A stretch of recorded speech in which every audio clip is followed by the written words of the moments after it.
እንዴት አላችሁ? እንዴት ናችሁ? የተወደዳችሁ ማንቸስተር ዩናይትድ ሊቨርፑልን ካሸነፈ በኋላ ወደ ቻምፒየንስ ሊግ እግር ኳስ መመለሱን አረጋግጧል። በማይክል ካሪክ የጊዜ አሰልጣኝነት በጣም አስደናቂ ወራት ዩናይትድ ከ2023-24 የውድድር ዘመን በኋላ ነው ወደ ትልቁ የአውሮፓ የክለቦች መድረክ የተመለሰው። አሰልጣኙ ሩበን አሞሪምን በተካ ጊዜ ከዚህ የተሻለ ልትጠብቁ አትችሉ። መቼስ በጣም አስደናቂ የሆነ በሚያስደንቅ እርጋታና በኮመን ሴንስ ቡድኑን ወደ ቻምፒየንስ ሊግ እግር ኳስ መልሶታል። በወቅቱ 7ኛ ስፍራ ላይ ነበር።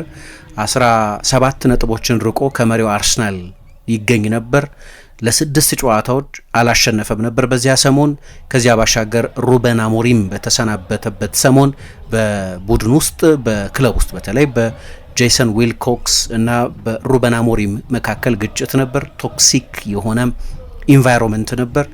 ያንን ሁሉ የሚያስረሳ የሁለተኛ የውድድር ዘመን አጋማሽ ነው አሰልጣኙ ያሳለፈው። በወቅቱ 7ኛ ስፍራ ላይ ይገኝ እንጂ 12ኛ ስፍራ ላይ ከነበረ ቡድን የ4 ነጥብ ርቀት ላይ ብቻ ነው የነበረው። በወቅቱ 12ኛ ቦታ ላይ የነበረው ቶተንሃም ነው እና አሁን አሰልጣኙ ቡድኑ ሊያሳካ ከሚችላቸው 42 ነጥቦች 32ቱን እንዲያገኝ አስችሎታል። አርሰናልን፣ ማንቸስተር ሲቲን፣ ቼልሲን፣ አስቶን ቪላን፣ ሊቨርፑልን ሁሉ አሸንፏል። በዚህ ጊዜ ውስጥ የማንቸስተር ዩናይትድን ያህል ብዙ ነጥብ ያገኘ ቡድን የለም። ከአርሰናል ቀጥሎም ብዙ ጎሎች ያስቆጠረው ቡድን ዩናይትድ ነው። በዚያ ጊዜ ውስጥ ለማንቸስተር ዩናይትድ ፋይናንስ በጣም ትልቅ ትርጉም አለው። ለስፖርታዊ ፕሪቪሌጅ ያለውን ጥቅም ያህል ደግሞ በክረምቱ ዝውውሮችን በሚፈጽምበት ጊዜ የቻምፒየንስ ሊግ እግር ኳስ ለአንዳንድ ተጫዋቾች በተለይ ከፍ ባለ ደረጃ የሚጫወቱ ሲሆኑ በጣም አስፈላጊ ቅድመ ሁኔታ ነው። ስለዚህ ያንንም ቅድመ ሁኔታ ማሟላት ችሏል። በእርግጥ ማንቸስተር ዩናይትድ ያለ ቻምፒየንስ ሊግ እግር ኳስም ተጫዋቾችን አትራክት ማድረግ እንደሚችል አይተናል እና በአብዛኛው ክሬዲቱ ለማይክል ካሪክ የሚሰጥ ነው። ልክ በተጫዋችነት ታሪኩ ርዕስ ከሳች ተጫዋች እንዳልነበር ግን በጣም አስፈላጊ እንደነበረው ሁሉ ያንን አይነት ባህሪ ነው በአሰልጣኝነትም ያየንበት። ተጫዋች በነበረበት ጊዜ 12 ዓመት ነው ለማንቸስተር ዩናይትድ የተጫወተው። 5 ፕሪሚየር ሊግና ቻምፒየንስ ሊግን ጨምሮ በርካታ ዋንጫዎችን አሸንፏል። ዋን ማታ የማንቸስተር ዩናይትድ ተጫዋች በነበረበት ጊዜ ከእርሱ ጋር አብሮ የመጫወት ታሪክ ነበረው እና ከቻቪና ከኢኒየስታ ቀጥሎ አብሮኝ የተጫወተ ምርጡ ፓሰር ነው የሚል አስተያየት ሰጥቶ ነበር እና በተጫዋችነት ጊዜ ሁልጊዜም ከዋና ጥንካሬዎቹ መካከል አንደኛው እርጋታው፣ የጌም ኢንተለጀንሱ እና የጊዜ ግንዛቤው ነው ይባል ነበር። ያንን እንግሊዞቹ በሚገባ ያደነቁት አይመስለኝም ተጫዋች በነበረበት ጊዜ። ግን ሁልጊዜ ሲጫወት አሁን በማሰልጠኑ ጊዜ የምናይበትን አይነት ማስተዋል በተጫዋችነቱም ጊዜ ማየት ይቻል ነበር። አሌክስ ፈርጉሰን ረጅም ጊዜ የቆየ ታክቲካዊ ትግል ውስጥ የነበሩ ናቸው። 1999 ላይ ትሬብል ካሳኩ በኋላ ያ የእሳቸው ድል የተሳካው በክላሲክ የብሪቲሽ 442 ሲስተም ነበር። ነገር ግን ከዛ በኋላ በዛ ፎርሜሽን ስኬታማ መሆን የበለጠ አስቸጋሪ እየሆነ መጣ። 4 አስደናቂ አማካዮች ነበሯቸው ሰር አሌክስ ፈርጉሰን፣ ዴቪድ ቤካም፣ ሮይ ኪን፣ ፖል ስኮልስ እና ራያን ጊግስ። ግን የአውሮፓ ትልልቆቹ ቡድኖች ተጨማሪ 3ኛ አማካይ መጠቀም በመጀመራቸው ምክንያት ማንቸስተር ዩናይትድን መሀል ላይ አውት ነምበር ያደርጉት ነበር እና ፈርጉሰን ይህንን ቶሎ ተረድተዋል። ፈርጉሰንን ልዩ ከሚያደርጓቸው ባህሪያት መካከል አንደኛው ይሄ አዳፕቴሽን ችሎታቸው ነው እና 2001 ላይ ለዋን ሴባስቲያን ቬሮን ከፍተኛ ገንዘብ አውጥተው የብሪታንያ ውዱ ተጫዋች አድርገው ነበር ከላትሲዮ ያመጡት። ስኮልስን ወይ ጊግስን እንደ 10 ቁጥር ከሩድ ቫን ኒስተልሮይ ጀርባ መጠቀም ጀምረው ነበር። ነገር ግን እየሰራ አልነበረም። አንድም ቬሮን ቶሎ ማንቸስተር ዩናይትድን ደግሞ ፕሪሚየር ሊግን ተጫዋቾቹንም አዳፕት ማድረግ አልቻለም። ከ2 ዓመት በኋላ እንዲሸጥ ሆነ። የሱ መሸጥ ግን ችግሩን አላስቀረውም፣ እንዲያውም እየተባባሰ ሄደ። ማንቸስተር ዩናይትድ በነዛ ዓመታት የነበረው የአውሮፓ ሪከርድ ጥሩ አልነበረም። ቼልሲ በጆዜ ሞሪኞ አሰልጣኝነት ባክ ቱ ባክ የፕሪሚየር ሊግ ሻምፒዮን ሆነ። በዛው ተመሳሳይ ወቅት ራፋኤል ቤኒቴዝ ያንን ቅድም በአውሮፓ ማንቸስተር ዩናይትድ ይቸገርበት ነበር ያልኩትን የሰርድ ማን ሚድፊልድ ይዘው መጡ እሳቸውም እና በዛው ዓመት በ2004-2005 የውድድር ዘመን የቻምፒየንስ ሊግ አሸናፊ ሆኑ። ስለዚህ በሀገር ውስጥም ተቸገረ ማንቸስተር ዩናይትድ፣ በአውሮፓ መድረክም ፈተና ነበረበት። ከዚያ በኋላ የካሪክ መምጣት ነው ነገሮችን የለወጠው። ካሪክ መጣ። ቬሮን አዳፕት ሊያደርግ ያልቻለውን የዲፕ ላይን ፕሌሜከርነት ኃላፊነት ተወጣ። የሮይኪን መልቀቅ እንዳይታወስ ሆነ። ሮይኪንን በሌላ ተጋፋጭ ተጫዋች አይደለም የተኩት፣ በጣም ኢንተሊጀንት በሆነ የቦታ ግንዛቤ አስደናቂ በሆነ ተጫዋች ታግዘው ማንቸስተር ዩናይትድ ከ1999 በኋላ ለመጀመሪያ ጊዜ በ2007/8 የውድድር ዘመን የቻምፒየንስ ሊግ አሸናፊ ሲሆን ከ13ቱ ጨዋታዎች 11ዱን ጀምሯል። ከሩብ ፍጻሜ እስከ ፍጻሜ ባለው ደግሞ እያንዳንዷን ደቂቃ እያንዳንዱ ጨዋታ ላይ ተሳትፏል እና በብዙ ትልልቅ አሰልጣኞች በጓርዲዮላ ከምንጊዜ ምርጥ የአማካይ ተከላካዮች መካከል አንደኛው ተብሎ የሚደነቅ ሻቢ አሎንሶ በጨዋታ ባህሪ ውስጥ ራሴና ያለው ብሎ የሚያደንቀው አይነት ተጫዋች ሆነ እና ይህንኑ አይነት በተጫዋችነቱ ዘመን የነበረውን ስክነት፣ ብስለት፣ ነገሮች ማቅለል መቻል በአሰልጣኝነቱም ጊዜ ያየን ይመስለኛል። የቀድሞ የአርሰናል አሰልጣኝ አርሰን ቬንገር በእግር ኳስ ብዙ ጊዜ ጥቅም ላይ የሚውል አንድ አባባል አላቸው። ከ28 ዓመት በፊት የተናገሩት ነው። ኢፍ ዩ ኢት ካቪየር ኤቭሪ ዴይ ኢት ኢዝ ሃርድ ቱ ጎ ባክ ቱ ሱሴጅ የሚል አስተያየት ሰጥተው ነበር። በጣም አስደናቂ አጀማመር ነበራቸው። በመጀመሪያው የውድድር ዘመን የፕሪሚየር ሊግና የኤፍኤ ካፕ ደብል አሳኩ። የሚቀጥለው የውድድር ዘመን ግን አስቸጋሪ ነበር። በእርግጥ ለሌላ ደብል በጣም ተቃርበው ነበር፣ ግን አንድ ጨዋታ ላይ ከሚድልስቦሮ ጋር በሜዳቸው አቻ ከተለያዩ በኋላ የአርሰናል ደጋፊዎች ማጉረምረማቸው ተሰማና ይህንን የከልት ሜታፎር ተጠቅመው ብዙ ጊዜ ሌሎች ሰዎች ከዚያ በኋላም ለአንዳንድ ንግግሮቻቸው ቅመም አድርገው ሲጠቀሙበት ሰማሉ። ካቪያር ራሱ ከልት ነው፣ የቅንጦት ምሳሌ ሆኖ የሚጠቀስ የምግብ አይነት ነው። ሰዎች ስለሚችሉ ብቻ የሚያዙት እንጂ ሆዳቸውን ስለሚሞላ የሚያዙት ወይም የሚመገቡት አይደለም። የስታተስ ማሳያ ነው፣ የሀብት ማሳያ ነው፣ የክላስ ማሳያ ነው። ስለዚህ ካቪያርን ለለመደ ሰው ሱሴጅ ደግሞ የማንም ሰው አፎርድ የሚያደርገው ምግብ ነው እና ለአርሰናል ደጋፊዎች ያንን የቅንጦት ምግብ ከለመዳችሁ በኋላ ይህንን መቀበል አቃታችሁ አይደለም ወይ ለማለት የተጠቀሙበት ነው እና ማንቸስተር ዩናይትድ ለ13 ዓመታት ካቪያር ሲፈልግ ቆይቷል። ጆዜ ሞሪኞን ወይ ሉዊ ቫን ሃልን ወይ ሌሎች ሱፐርስታር አሰልጣኞችን ከሌሎች አውሮፓ ሊጎች በቀጠረበት ጊዜ ተስፈኛ የተባሉትን እንደ ኤሪክ ቴንሃግና ሩበን አሞሪም አሰልጣኞችን ሲቀጥር ያንን ካቪያር ፍለጋ ነው ማለት ይቻላል። ሶሴጅ የሆነ መፍትሄ ግን አገኙ። ማይክል ካሪክ የአሰልጣኞች ሱፐርስታር አይደለም፣ የማንቸስተር ዩናይትድ ትልቅ ተጫዋች የነበረም ቢሆን ለወደ ዋና አሰልጣኝ ይሆናል ወይ? ለዘለቄታው ማንቸስተር ዩናይትድ ምን አይነት መፍትሄ ነው የሚፈልገው? የትኛውን አሰልጣኝ ነው የሚሾመው? አናውቅም። የምናውቀው አንድ ነገር ማይክል ካሪክ ማንቸስተር ዩናይትድን ወደ ቻምፒየንስ ሊግ መመለሱን ነው። በማንቸስተር ዩናይትድ ታሪክ ከፍተኛው የጨዋታ ማሸነፍ ሬት ያለው አሰልጣኝ እርሱ ነው። 70% የሚሆኑ ጨዋታዎቹን አሰልጥኗል። በጊዜ አሰልጣኝነት ነው የመጣው። ሳምፕል ሳይዛችን ትንሽ ነው። ማንቸስተር ዩናይትድ አንድ ውድድር ላይ ብቻ በሚያተኩሩበት ወቅት ነው የመጣው። ስለዚህ እነዛ መከራከሪያ ሆነው ያገለግሉ ይሆናል። ግን ያለው ደግሞ የሚዳሰስ እውነት ከፍተኛ የሆነ ጨዋታ የማሸነፍ ሬት ያለው አሰልጣኝ ነው። 2.42 ነው በየጨዋታው ከ3 ነጥብ በአማካይ የሚያገኙ። ቅድም እንዳነሳሁት ካሪክ በተጫዋችነት የነበረውን ካራክተሪስቲክስ ነው በአሰልጣኝነትም ብዙ ጊዜ የማይበት። በ25 ዓመቱ ነው ወደ ማንቸስተር ዩናይትድ የመጣው። ስለዚህ ፒክ የእግር ኳስ ተጫዋችነት አመታቱን በኦልትራፎርድ ነው ያሳለፈው እስከ 37 ዓመቱ ድረስ ሁሉንም ዋንጫዎች አሸንፏል።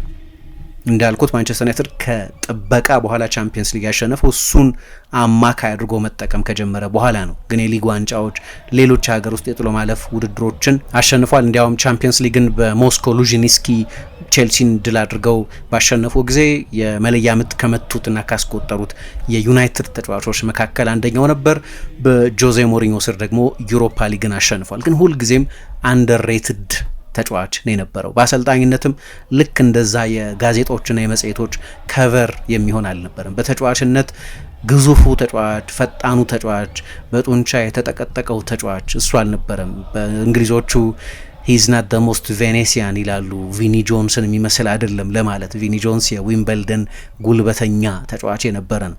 ልክ እንደዛ አይነት አልነበረም እና የእንግሊዝ ብዙሃን መገናኛዎች በ2000ዎቹ መጨረሻም በ2010ዎቹ መጀመሪያም ይህንን ተጫዋች የማይሮጥ፣ ታክል የማያደርግ፣ ጎል የማያስቆጥር፣ አሲስት የማይሰጥ፣ የጎን ፓሶችን ብቻ የሚሰጥ ይሉታል። የማንቸስተር ዩናይትድ ደጋፊዎች ሳይቀሩ የሱ በቡድን ውስጥ ያለ አገልግሎት አልገለጥላቸው ይል ስለነበር ለምን አንደርሰን ወይም ዳረን ፍሌቸር አይጫወቱም የሚሉት አይነት አሰልጣኞችና የቡድን ጓደኞቹ አገልግሎቱን በሚገባ የሚገነዘቡ የጋዜጦች ርዕስ እንኳ ባይሆን በእግር ኳስ ውስጥ ያሉ ሌሎች ሰዎችም አገልግሎቱን በሚገባ የሚያከብሩለት አይነት ተጫዋች ነው የነበረው እና በጣም የኮመን ሴንስ ተጫዋች ነበር። በጣም ፍላሺ የሆነ ነገር ሲያደርግ አታዩትም። ቅድም እንዳልኩት በአሲስቶች ላይ ብዙ ስሙ አይጠቀስም፣ ግን ሁልጊዜም ትክክለኛውን ውሳኔ የሚወስን ፓስ ኒግሌክት ማያረግ ለእያንዳንዱ ፓስ የሚጠነቀቅ አይነት ነው። የበለጠ የጌም ኢንቴሊጀንሱን የምታዩት አሁን በማሰልጠን ውስጥም ጭምር የምታስተውሉት ለምሳሌ በታክል ሰክሰስ ሬቱ በፕሪሚየር ሊግ ከፍተኛ ደረጃ ላይ የደረሰ ተጫዋች አልነበረም። አንዱ የማንቸስተር ዩናይትድ ደጋፊዎች ለረጅም ጊዜ የሮይኪን ተተኪ ነው ብለው ለመቀበል ቸግሯቸው የነበረው ሮይኪን ጦረኛ ታክለር ነው የነበረው። ካሪክ እንደዛ አልነበረም። በፕሪሚየር ሊግ በቃ አንድ በአማካይ ደረጃ ያለ የአማካይ ስፍራ ተጫዋች ያለው የታክል ሬት ነው የነበረው። ነገር ግን ፓውሎ ማልዲኒ እንደሚለው ታክል ኮረድኩ ተሳስቼ ያለሁ ማለት ነው ይላል። ምናልባት ሁልጊዜ ትክክል ላይሆን ይችላል። ነገር ግን ማይክል ካሪክ በጌም ኢንቴሊጀንሱ ምክንያት በፕሪሚየር ሊግ በኢንተርሴፕሽን ነው አንደኛ የነበረው። ኢንተርሴፕሽን ማለት የተጋጣሚን ቡድን ማጥቃት ማጨናገፍ ማለት ነው አይደለም። ያ ደግሞ ትክክለኛው ቦታ ላይ በመገኘት ጨዋታ በማስተዋል በማንበብ የሚገኝ የኢንቴሊጀንስ ማሳያ ተደርጎ የሚጠቀስ ነው። አሁን ባለፈው ከብሬንፎርድ ጋር በነበረው ጨዋታ ያደረገውን ለውጥ ካያችሁ የመጀመሪያው አጋማሽ ላይ ማንቸስተር ዩናይትድ ጨዋታውን በጣም በግሩም ሁኔታ ጀመረ። 2 ጎሎች አስቆጠረ። እስከ ረፍት 2-0 ይመራ ነበር። ነገር ግን አሰልጣኙ በአናሊሲሱ ላይ ስኮሩን ብቻ አልወሰደም። የኬዝ አንድሪውስ ቡድን አደገኛ መሆኑን የሚያሳዩ ብዙ አጋጣሚዎች ነበሩ። ስለዚህ በሁለተኛው አጋማሽ አማድ ዲያሎን አስወጣና ኑሳር ማዝራዊን አስገባ። ፎርሜሽኑም ከ4-2-3-1 ወደ 3-4-3 ተቀየረ። ይህም የኮመን ሴንስ ውሳኔ ነው፣ የጌም ኢንቴሊጀንስ ውሳኔ ነው። ምክንያቱም ሩበን አሞሪም የፎርሜሽን ኦብሴሽን ነበረበት። 3-4-3 ነበር ይከተል የነበረው። በኋላ እንደተረዳ ነው ያ ፎርሜሽን ማንቸስተር ዩናይትድ አሁን ላለው ስብስብ የሚሆን ፎርሜሽን አልነበረም። ግን አሰልጣኙ ዶግማዊ ነበር ብቻ ሳይሆን የማንቸስተር ዩናይትድ የኤድሜርከን ቡድኖችም በዚያው መንገድ እንዲጫወቱ ይፈልግ ነበር እና የሩበን አሞሪም እና የማይክል ካሪክ ትልቁ ልዩነት ግን ማይክል ካሪክ አንዳንድ ኤክስፐሪመንቶች ለማድረግ አዘውትሮ ከሚጠቀምበት የ4-2-3-1 ፎርሜሽን ወደ 3-4-3 መሄድ ቢያስፈልገው ወይም ጨዋታው የሚጠይቀው እሱን ነው ብሎ ካመነ ያንን አይነት ሺፍት ለማድረግ የማይቸግረው እንዲህ አይነት ሪስክም የሚወስድ የኮመን ሴንስ አሰልጣኝ ነው። በአሰልጣኝነት ሲሾም ብዙ ተጠራጣሪዎች እንደነበሩት በተጫዋችነቱ ጊዜ ሲፈርምም ብዙ ተጠራጣሪዎች ነበሩት። አንድ ጸሐፊ አለ ሮብ ስሚዝ የሚባል በጣም ክሪቲካል የሆነ የዘ ጋርዲያን ጸሐፊ ነውና ይሄንን ፊርማ ባየ ጊዜ ማንቸስተር ዩናይትድ 16 ሚሊዮን ፓውንድ ከፍሎ ነው ተጫዋቹን ከቶተንሃም ሆትስፐር ያስፈረመው።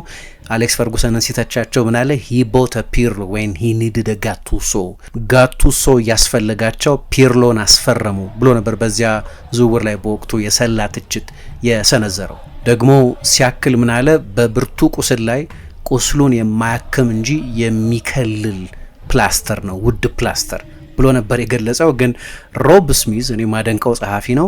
የውድድር ዘመኑ ካበቃ በኋላ ተሳስቻለሁ ብሎ ካሪክን የሚያደንቅ ደግሞ ሌላ አርቲክል ጻፈ። ሁልጊዜም ልክ እንደዛ ነው፣ አናሲዩሚንግ ነው።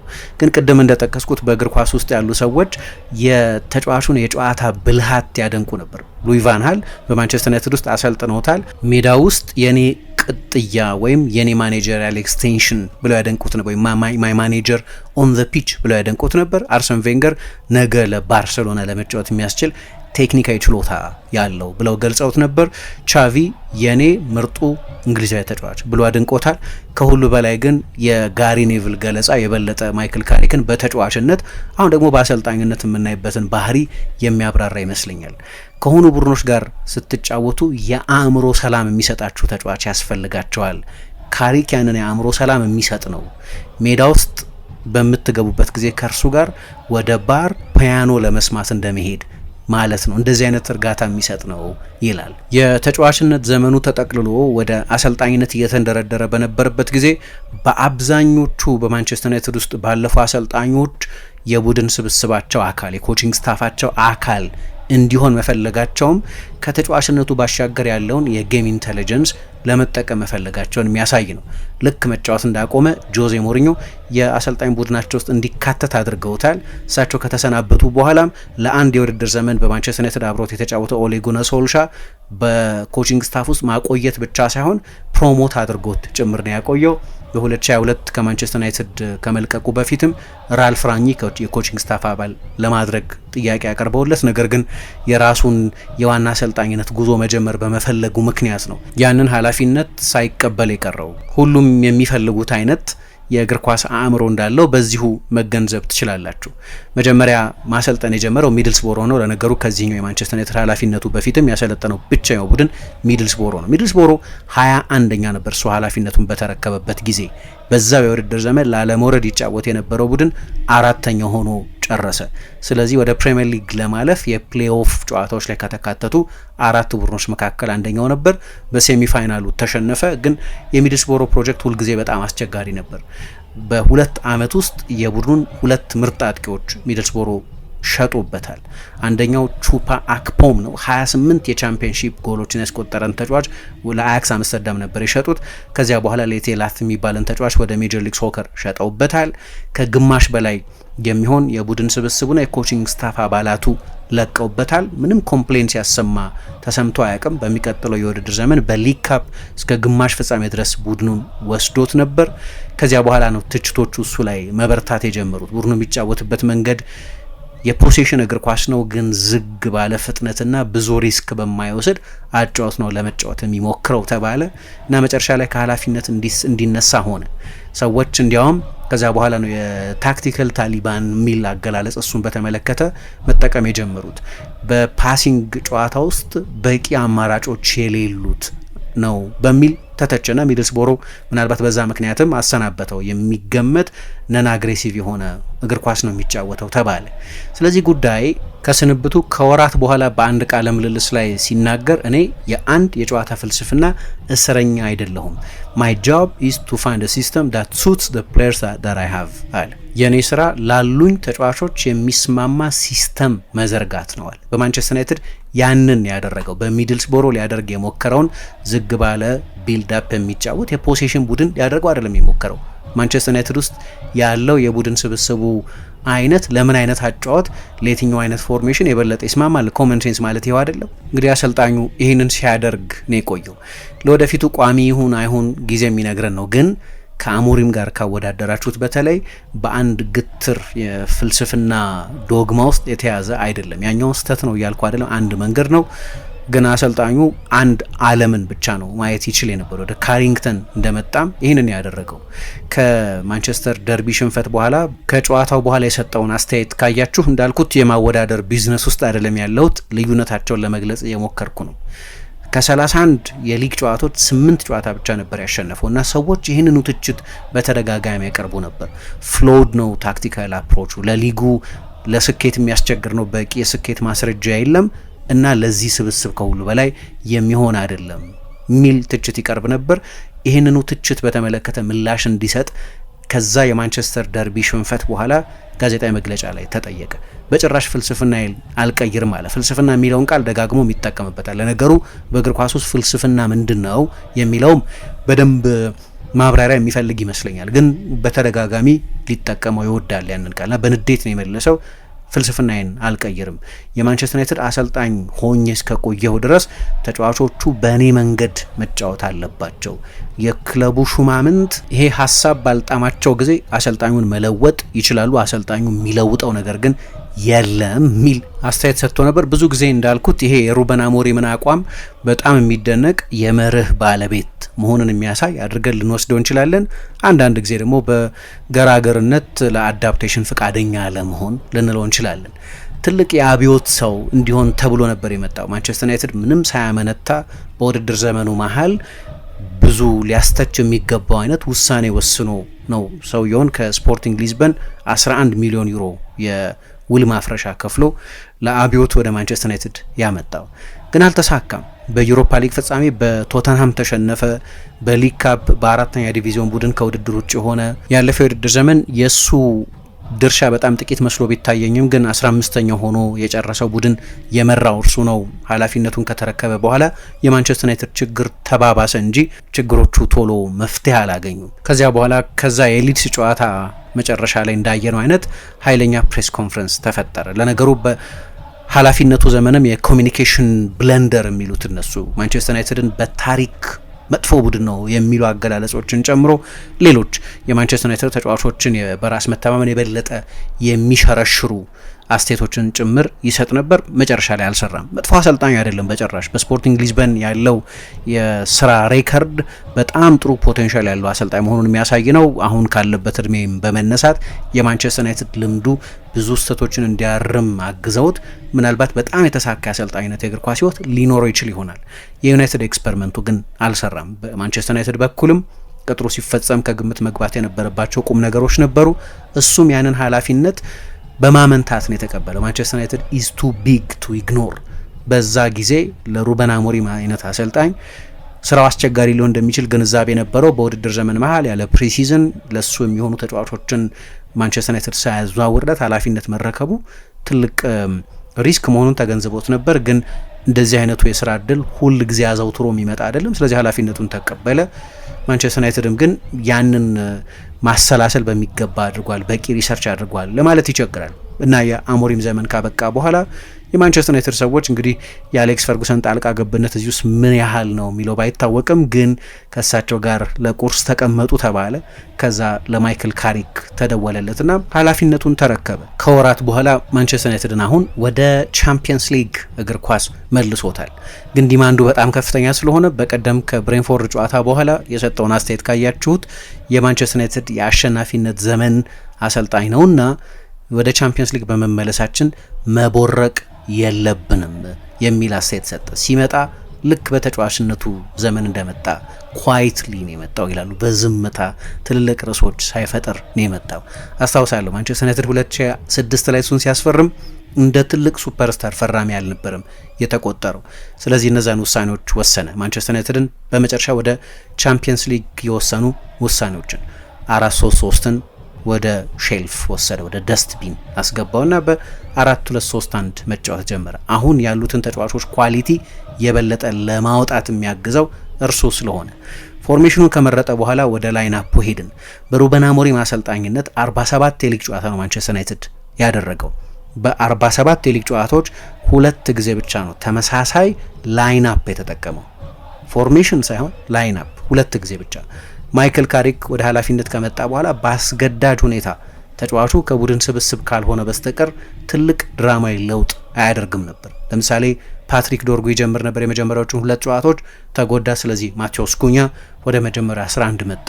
ከዛ በስተቀር ጉዳት አስገድዶ ካልሆነ በስተቀር እስከ ቅርብ ጊዜ ድረስ ሼሽኮና ምቤሞ በ9 ቁጥር ቦታ ሊፈራረቁ ካልሆነ በስተቀር ትልቅ ድራማዊ ለውጥ አያደርግም። አሁን የባለፈው የቼልሲ ጨዋታ ላይ በሙሉ 5 የመሃል ተከላካዮቹ አልነበሩም። ስለዚህ ኖሰር ማዝራዊን የመሃል ተከላካይ አድርጎ ከኤደን ሄቨን ጋር ማጣመር ነበረበት። ግን ይሄ በምርጫ ሳይሆን በግዴታ የሆነ መፍትሄ መፈለግ ስለነበረበት ነው። ስለዚህ ማንቸስተር ዩናይትድ ኮንቲኒቲ ያለው ቡድን መስጠት ጀመረ። በዛ ፎርሜሽን ውስጥ ተጫዋቾች በጣም ሎጂካል በሆኑ ቦታ መጫወት ጀመሩ። ለከ ድንገት የማንቸስተር ዩናይትድ ተጫዋቾች መጥፎ አይደሉም።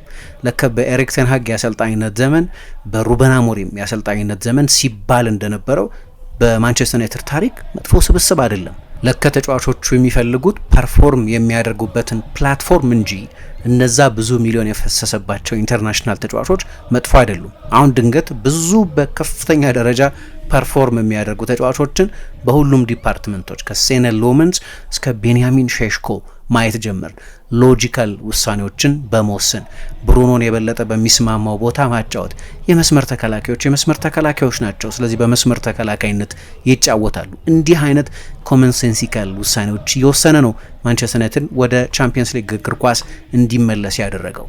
ደግሞ ወደ ትሬኒንግ ስንመጣ የማንቸስተር ዩናይትድ ውስጥ አዋቂዎች ነን የሚሉ ዘጋቢዎች እንደሚሉት የሩበን አሞሪም ፎርሜሽን ያን እሱ ፍልስፍና ብሎ የሚጠራውን ፎርሜሽን ለማስረጽ በማሰብ በጣም ረጅምና አሰልቺ ልምምዶች፣ የሪሄርሳል ልምምዶች ይሰሩ ነበር። በማይክል ካሪክ አሰልጣኝነት እንደዛ አልነበረም። ልምምዱ በጣም አጭር ግን የሃይ ኢንቴንሲቲ ልምምድ ሁሉንም ተጫዋቾች ከግምት ያስገባና በግለሰቦች መሻሻል ላይ ትኩረት የሚያደርግ ነበር። ፍሬምወርኩ ይሄ ነው። ከዛ ወደ ካንቫው እንሂድ። ቅድም እንዳነሳሁት ብሩኖ ፈርናንዴዝ የቡድኑ ቴክኒካዊም የስሜትም መሪ ሆነው ተጫዋች በማይመቸው የጥልቅ አማካይነት የሁለትዮሽ አማካይ ሚና ደብል ፒቮት ሆኖ ከመጫወት ወደ ተጋጣሚ ቡድን ሳጥን የበለጠ አደጋ ወደሚፈጥርበት ቦታ ተጠግቶ እንዲጫወት ሆነ። አሁን 19 አሲስቶች ላይ ነው ያለው። አብዛኞቹ አሲስቶቹም ከማይክል ካሪክ ወደ ኃላፊነት መሾም በኋላ የመጡ ናቸው። 120 የጎል እድሎችን ፈጥሯል። በማንቸስተር ዩናይትድ አዲስ ሬከርድ ነው።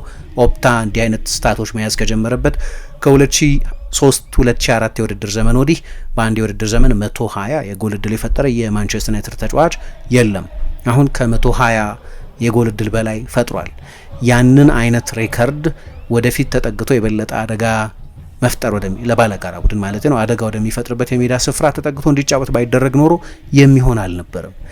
ብራያን ምቤሞን በመጀመሪያዎቹ ለማንቸስተር ዩናይትድ መደላድል በሆኑት 2 ትልልቅ ድሎች ላይ በሐሰተኛ 9 ቁጥር እንዲጫወት ሆነ። በጣም አሳማኝ የሆኑት 2 የማንቸስተር ዩናይትድ ድሎች እስካሁንም ድረስ እነዛ ናቸው። ብዙ ሰው ያልጠበቃቸው ከፕሪሚየር ሊጉ አንደኛና ሁለተኛ ቡድኖች ጋር የተደረጉ ናቸው። ስለዚህ ውሳኔ ሲወስን ሚና በሚና እንጂ ካርድ በመበወዝ ወይም እንደዚህ ካርድ ሪሸፍል በማድረግ እንደዛ በማድረግ አልነበረም። ትልቅ ለውጦች በመፍጠር አልነበረም። ከሁሉ በላይ ትልቁ ማስተርፒስ የሊቨርፑል ጨዋታ ላይ ማሸነፊያውን ጎል ያስቆጠረው ባለፈው ከብሬንፎርድ ጋር አስደናቂ የነበረው በቅርብ ሳምንታት ደግሞ በላቀ ደረጃ እየተጫወተ ያለውን ኮቢ ሜኑን ወደ መጀመሪያ አሰላለፍ ማምጣቱ ነው። ሩበን አሞሪም ለኔ እምነት ታክቲካል አንሱዊታቢሊቲ ያለው በቃ አይስማማም የሚል አስተያየት ሰጥቶ የሚሰለፍም ከሆነ ብሩኖን ካስቀመጠ ነው የሚሰለፈው አለና ተጫዋቹ በማንቸስተር ዩናይትድ ውስጥ ቦታ አጣ። ለኔ በጣም አስቸጋሪ ሰሞን ነበር ያን ሰሞን ይላል። አሁን ከ9 ዓመቱ ጀምሮ በማንቸስተር ዩናይትድ ቡድን ውስጥ ሲጫወት የቆየው ማንኩኒያን የሆነው ማንቸስተር ዩናይትድ ሰራሽ የሆነው ተጫዋች ልዩነቱ በግልጽ የሚታይ ነው። እንዴት ያንን ተሰጥኦ አንድ አሰልጣኝ ሊያባክን ይችላል? ተጫዋቹ ለዛ የአሰልጣኙ እምነት የማይስማማ ከሆነ እንዴት አሰልጣኙ ኮምፕሮማይዝ መፈለግ ያቅተዋል? መቼም ሊገባኝ አይችልም። እና ካሪክ እንደመጣ ወዲያው ነው ይህንን ተጫዋች የቡድኑ ዋና የልብ ትርታ ያደረገው። ማንቸስተር ዩናይትድ ከኳስ ውጭ ያለው ጠባይ ይታወቃል። ከኳስ ጋር ያለው ጠባይ አይደንቲፋየብል ነው። ስለዚህ አሰልጣኙ አዳፕት የሚያደርግ ይሁን እንጂ ደግሞ ቅርጸ ቢስ ወይም አሞርፈስ ቡድን የሰራው ማለትም አይደለም። ከሁሉ በላይ በመልበሻ ክፍል ውስጥ ምንም ኮሽታ የለም እስካሁን ድረስ። ቋሚ አሰልጣኝ ከሆነ አላቅም ግን እንዴት እንደሚሆን ማለት ነው። ግን እስካሁን ድረስ ልክ ሩበን አሞሪም አሰልጣኝ በነበረበት ጊዜ ትልልቅ ርዕሶች እንደሚሰጥ በጣም ኢሞሽናል የሆኑ ጋዜጣዊ መግለጫዎች እንደሚሰጥ አልነበርም። ምንም አይነት የፕሬስ ካች ፍሬዞች በካሪክ የአሰልጣኝነት ጊዜ አላየንም። ልክ በተጫዋችነቱ ዘመን እንደነበረው አይነት አናሲዩሚንግ ነው። እምቤሞ በቅርብ ጊዜ ሲናገር በልምምድና በሜንታሊቲው በጣም የተለያየ ጊዜ ላይ ነው ያለነው። የማንቸስተር ዩናይትድ ሌጀንድ ነው። ስለዚህ ሁላችንም ለሱ ምርጥ ብቃታችንን ማሳየት እንፈልጋለን ብሏል። ብሩኖ ፈርናንዴዝ ነጻነት ይሰጠናል፣ ሜዳ ውስጥ ኃላፊነት እንድንወስድ ያበረታታናል የሚል አስተያየት ሰጥቷል። ዲዮጎ ዳሎ በቡድን ውስጥ አዎንታዊነትን የሚያሰራጭ ብሎ አድንቆታል። ትክክለኛውን አፕሮች ነው የሚከተለው ብሏል። መጓየር አብዛኞቹን ድሪሎች አብሮን ነው የሚሰራው። አሁንም በተጫዋችነቱ ዘመን የነበረውን አይነት የፓሲንግ ችሎታ አይበታለሁ ብሏል። ቁጥሮቹ ናቸው። በደረጃ ሰንጠረዡ ላይ ያሉበት ስፍራ ይመሰክሩለታል። በግርማ ሞገስ ልክ የሩበን አሞሪም ግርማ ሞገስ ያለው አሰልጣኝ አይደለም። ልክ በተጫዋችነት የሮይኪንን አይነት ካሪዝማና ተፋላሚነት እንዳልነበረው ማለት ነው። ግን በትክክለኛው ጊዜ ትክክለኛው የማንቸስተር ዩናይትድ አሰልጣኝ ነበር። ይቆይ አይቆይ እርግጠኛ ሆኖ ለመናገር ያስቸግራል። ይሄ ውሳኔ የጄሰን ዊልኮክስ ውሳኔ ነው። ዊልኮክስ ተጫዋች በነበሩበት ጊዜ ሊድስ ተጫዋች ነበሩ። ከካሪክ ማንቸስተር ዩናይትድ ጋር ይጫወቱ ነበር። ጥርጣሬዎች አሉ። ቋሚ አሰልጣኝ የሚሆን ከሆነ 2 የተለያዩ ውድድሮች ላይ ማሰልጠን ይችላሉ ወይ? ማንቸስተር ዩናይትድ ሰፊ ስኳድ ያስፈልገዋል። ያንን ሰፊ ስኳድ በሃርመኒ መምራት ይችላሉ ወይ? አሁን ማወቅ ምንችል አይመስለኝም። ኃላፊነቱን በሙሉ ጊዜ አሰልጣኝነት የሚሰጡት ከሆነ ነው የምናውቀው። ነገር ግን እስካሁን ድረስ አሰልጣኙ ፍጹም የሚደነቅ ለጊዜ አሰልጣኝነት ከተጠበቀው በላይ ስኬታማ የሆነ ነው። የማንቸስተር ዩናይትድ ተጫዋቾች በተደጋጋሚ አምበሉ ብሩኖን ጨምሮ ሌሎችም ሰዎች በተደጋጋሚ ቋሚ አሰልጣኝ እንዲሆን ድጋፍ ሲሰጡት ሰምተናል። ግን ቅድም እንዳልኩት ጥርጣሬዎች አሉ። እንደ ኦሌ ጉናር ሶልሻ ቢሆንስ የሚሉ አሉ። እንደ ኦሌ ጉናር ሶልሻ ቢሆንስ ብሎ መፍራት ብዙ ባይገባኝም፣ ምክንያቱም የኦሌ ጉናር ሶልሻን የማሰልጠን ዘመን በባይነሪ አይን ካላየ ነው ዋንጫ አልወሰደም፣ ስለዚህ ውድቀት ነው ካላልን በስተቀር ማንቸስተር ዩናይትድ በአውሮፓ ውድድሮች ላይ በወጥነት የተሳተፈው በአውሮፓ ውድድር ብቻ ሳይሆን በቻምፒየንስ ሊግ በወጥነት የተሳተፈው ዋንጫ ማሸነፍ ካልሆነ በስተቀር ለዋንጫ በጣም የተቃረበው በሱ የአሰልጣኝነት ዘመንም ነው። ስለዚህ የሶልሻ ዘመን የሚፈራበት ምክንያት ብዙም አይገባኝም። ልክ ነው፣ ቻምፒየንስ ሊግ አላሸነፈም፣ ፕሪሚየር ሊግ አላሸነፈም፣ ኢንፋክት ዋንጫ አላሸነፈም። ግን በንጽጽር ከዛ በፊትም ከዛ በኋላም ከመጡት የማንቸስተር ዩናይትድ ቡድኖች የሆነ አይነት የወጥነት መልክ የነበረው እሱ ነው። ልምድ አጠር ነው በቋሚ አሰልጣኝነት ለመምራት የሚሉ ሰዎች አሉ። ምን አይነት ልምድ? ለእኔ ለምሳሌ ከኦሊቨር ግላስነር ልምድ የትልቅ ክለብ ልምድ ስላልሆነ የማይክል ካሪክ የጊዜ አሰልጣኝነትም የደግሞ የማንቸስተር ዩናይትድ ተጫዋችነትም ልምድ ሊሻል ይችላል። ልምድ ራሱ የሆነ አይነት ትንታኔ ሳያስፈልገው ስለማይቀር፣ ስለዚህ የዋና አሰልጣኝነት ፕሬሮጋቲቭ ላይ በሚሆንበት ጊዜ ምን አይነት አሰልጣኝ ይሆናል ማወቅ አንችልም። ደጋፊዎቹ ግን ጥርጣሬ ያላቸው ዩናይትድ ዊስታንድ የሚባል አንድ በጣም የሚታወቅ የደጋፊዎች ፋንዚን አለ እና 27% የሚሆኑት ደጋፊዎች ናቸው የቋሚ አሰልጣኝነቱን ቅጥር በሙሉ ድምጽ እንደግፋለን ያሉት። 3% የሚሆኑት ሌላ ሰው እንፈልጋለን ብለዋል። 70% የሚሆኑት ደግሞ ክለቡ ይቀጥል ብሎ ከወሰነ ሌላን አሰልጣኝ ማይመርጥ ከሆነ አንዴ ከተሾመ በኋላ እንደግፈዋለን የሚል አስተያየት ሰጥተዋል። ስለዚህ ጥርጣሬዎች እንዳሉ መገንዘብ ትችላላችሁ። ነገር ግን እኔ ለወደፊቱ ምን ይሆናል የሚለው ላይ አይደለም ትኩረት። ይልቅ በተጫዋችነት ዘመን ነገሮችን ያለ ኮሽታ፣ ያለ ጋዜጦች ርዕስ መሆን፣ ያለ አነጋጋሪነት ስራውን በሚገባ እንደሰራ ሰው በአሰልጣኝነትም ያንን አድርጎ በሚቀጥለው የውድድር ዘመን በቲያትር ኦፍ ድሪምስ በኦልድ ትራፎርድ የቻምፒየንስ ሊግ እግር ኳስ ተመልሷል።